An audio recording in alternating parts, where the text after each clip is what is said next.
Students class 8 social study का chapter number first geography का resources हम डिस्कस कर रहे थे। और रिसोर्सेस में हमने डिस्कस कर लिया था, पोटेंशियल रिसोर्सेज के बारे में देख लिए थे। On the basis of their development के बेस पे हमने एक्चुअल रिसोर्सेज को देख लिया था। डेवलपमेंट के बेस पे हमने एक्चुअल रिसोर्सेज डिस्कस कर चुके थे, पोटेंशियल रिसोर्सेज डिस्कस कर चुके थे। अब on the basis of there origin, उनके ओरिजिन के बेसिस पे देखेंगे कि रिसोर्सेज कितने तरह के होते हैं। On the basis of origin के बेस पे हम रिसोर्सेज को देखें तो दो पार्ट में डिवाइड किया गया है, biotic and abiotic. Biotic resources and abiotic resources.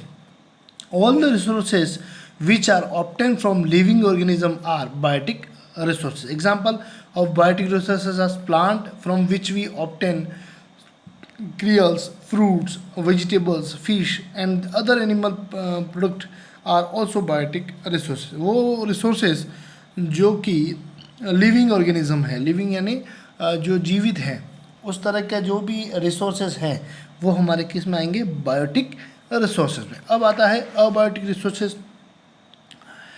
अब बायोटिक रिसोर्सेज में देखो, बायोटिक रिसोर्सेज का एग्जांपल भी दे रखा है इन्होंने। देखिए, प्लांट्स है, एनिमल्स है, बैक्टीरिया है, फंगस है, प्रोटिस्ट है, ये सारे जो हैं बायोटिक है। और नॉन लिविंग थिंग जो है वो है वाटर, सॉइल, एयर, मिनरल्स और लाइट, ये है अबायोटिक। तो अबायोटिक रिसोर्सेज में क्या हो गए, all the resources which we get from non living being are termed as abiotic resources. Example of abiotic resources is land, water, air, minerals, rocks, etc. Some of these resources are available in limited quantities in the nature. ये abiotic resources जो हैं वो एक limited quantity में हैं, useful limited quantity में है, और इन्हें अबायोटिक रिसोर्सेज कहते हैं। जिनका एग्जांपल दे रखा है वाटर है, लैंड है, ये सब रिसोर्सेज जो हमें नेचर से मिल रहे हैं ये अबायोटिक रिसोर्सेज जो उनकी कैटेगरी में आते हैं। थर्ड कैटेगरी जो बनाई है वो on the basis of their renewability. Renewability के ऊपर, रिन्यूएबल का मतलब होता है वापस उन्हें यूज़ करने लायक।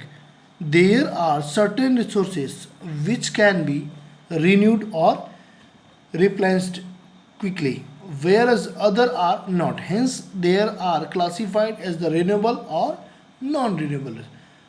दो पार्ट में डिवाइड किया गया है रिन्यूएबिलिटी के, रिन्यूएबल और नॉन रिन्यूएबल, रिन्यूएबल रिसोर्सेज और non. The resources which get renewed and replaced quickly through the natural process are called renewable resources. some of these resources are unlimited in nature. Some of these resources are unlimited in nature. देखेंगे just a minute. The resources which gets renewed or replenished quickly through the natural process are called renewable resources. Some of these resources are unlimited in nature and cannot be affected by the human activity. Example: solar energy, wind energy, tidal energy. But the stock of resources, the amount of resources available for use, such as soil, water, forest, can be depleted in we use them carelessly and riskily. Similarly, although water is unlimited resources, but with the shortage of drying up water due to the overuse, pollution of water, and misuse of water bodies, it might become a scarce resources in future.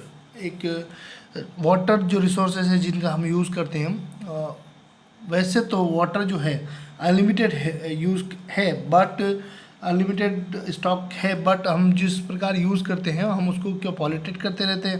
तो आने वाले समय में जो water resources है वो भी हमारा इतना अवेलेबल नहीं होगा।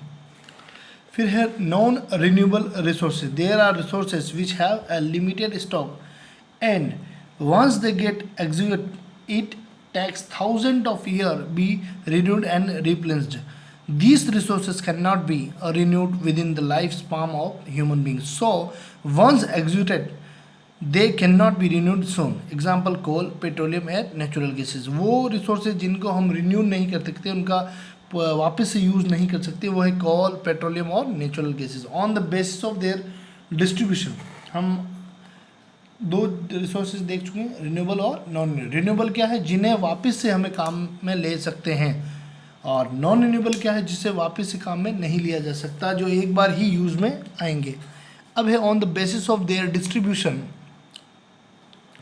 there are some natural resources which are found everywhere while some are found in the particular area, hence they can be classified as the localized and ubiquitous resources respectively।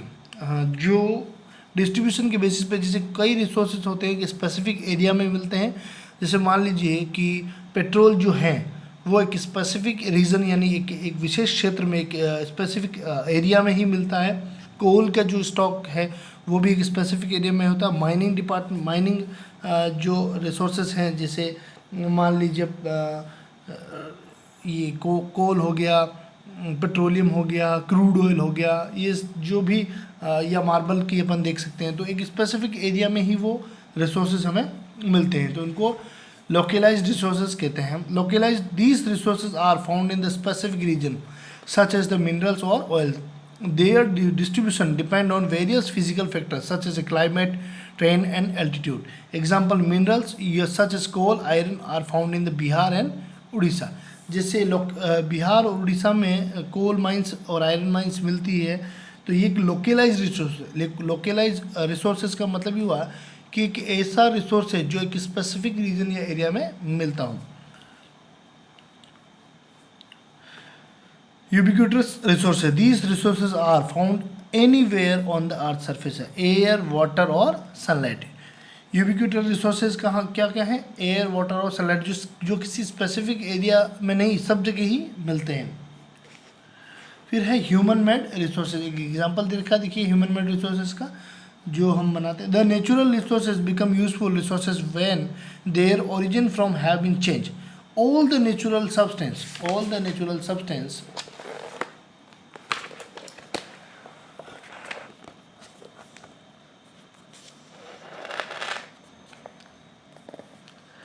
become resources when human being change their original form with the help of their skill and technology। किसी भी resources को human being अपनी technology से, अपने skill से, अपने जो knowledge है उसके बेस पे उस चीज़ का जो शेप है वो यूजेबल चेंज कर देता है। जैसे आयरन है, आयरन नेचुरल रिसोर्सेज है, उसको वो टेक्निकली इस तरह से डेवलप कर लेता है, मान लो ब्रिज बना दिया, ठीक है, मशीनरी बना दी। तो ये जो रिसोर्सेज हैं ये ह्यूमन अपने नॉलेज और स्किल से क्रिएट करता है, तो इसलिए इन्हें बोलते हैं man made resources, human made resources या मैन मेड। ह्यूमन रिसोर्सेज, अब ह्यूमन रिसोर्सेज की बात करेंगे। The most important and relevant resources is human being. It is the human being who use their skill, knowledge, technology and labor to utilize resources. Therefore peoples are human resources. The development and economic prosperity of any nation mainly depend on how they will utilize their available resources। किसी भी country का development जो है वो इस बात पे depend करता है कि अपने रिसोर्सेज का यूटिलाइजेशन कैसे करें, और जो लोग यूटिलाइजेशन कर रहे हैं वो कौन है, ह्यूमंस। तो ह्यूमंस भी अपने आप में एक रिसोर्सेज हैं। The development and economic prosperity of any nation's mainly depend on how they are utilize their available resources. It is the education and skill development of human being that is known as the human resources development. It is the education, एक education और skill development है जो humans को human resources बनाती है। यानी human जो है उसको human resources में change करने के लिए education और skill का investment किया जाता है, तब किसी country के जो ह्यूमंस हैं वो किस में चेंज होते हैं, ह्यूमन रिसोर्सेज में। रिसोर्सेज कंजर्वेशन ये टॉपिक हम कल डिस्कस करेंगे, रिसोर्सेज कंजर्वेशन और सस्टेनेबल डेवलपमेंट। Thank you.